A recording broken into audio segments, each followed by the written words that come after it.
So this has been a years-long battle between the U.S. and China over who controls tech. What are you watching for today with this bill? Well, I think what's going to happen today is likely a foregone conclusion, Marcia. It goes to the House of Representatives, and by anyone's estimation, it will probably have a fairly easy time getting through that it will be approved. There is almost universal bipartisan support, not a lot of opposition. We don't see any obstacles to it passing this particular hurdle. The question becomes then what happens when it goes to the Senate? So, in the Senate, there are some concerns. A number of senators have said they're waiting to see the details of what the House ultimately agrees to before they weigh in. So we don't know how many of the senators are actually feeling. They're taking a wait and see approach. So we're also seeing that there was a press conference yesterday of a very small number of Congress people who have come out as being opposed to this bill. So there is discussion on Capitol Hill about possibly this rising groundswell. Is it large enough? We don't know. But that today it's fine, but the next step somewhat questionable. Somewhat questionable. And there is that possibility, I'm assuming, that it could be sold off.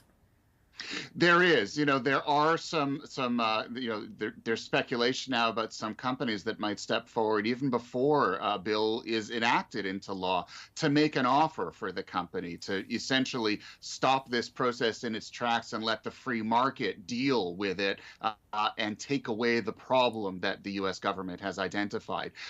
For its part, TikTok's CEO has said they are not open for a sell-off. They are not simply going to fold up their tents and go home. They oppose this process, and if an offer is tendered, they wouldn't be open to it. So, kind of more mud in the waters, bit of a snow globe here, but it looks like there isn't going to be sort of this last-minute savior coming in to stop this process in its tracks. This legislation is going to move ahead one way or another. Yeah, and President Joe Biden has said he will sign it if it gets on his desk.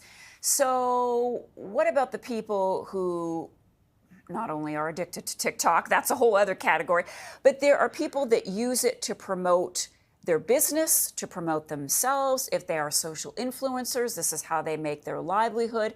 Where does it leave those people, Carmi?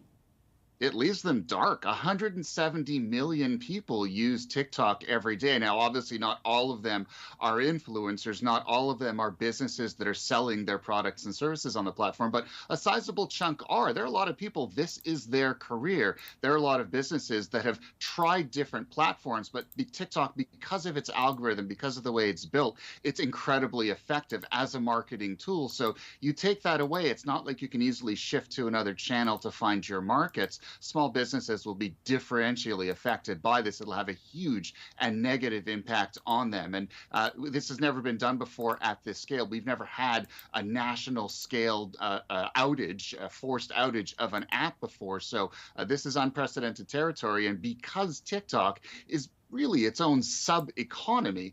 We know that social media sort of creates this economic ecosystem around it. Well, you flip the switch to off, there are going to be consequences and not happy ones. And lastly, how could today's vote in the U.S. impact Canada?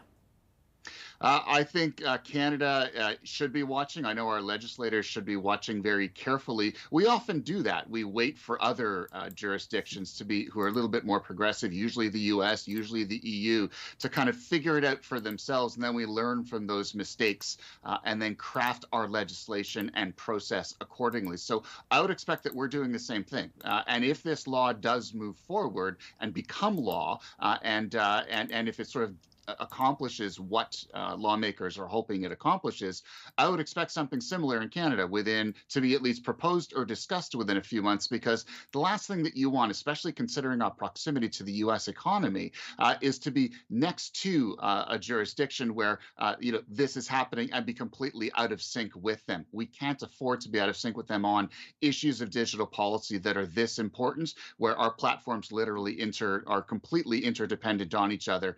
We are going to have to follow the U.S.'s lead one way or another.